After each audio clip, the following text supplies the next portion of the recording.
Peringan itu. Nenek peringan darah. Nah yang nyarang juga.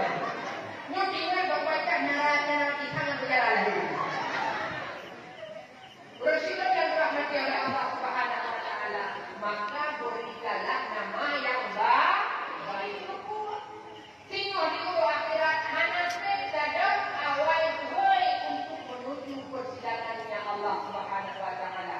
Kembali dengan soalan dasar, nah demi tubuh sadar karena lahir dalam rangka itu bahagian daripada wajah dasarnya penduduk. Seterusnya penghormatan orang tuanya dalam dakwah itu aman.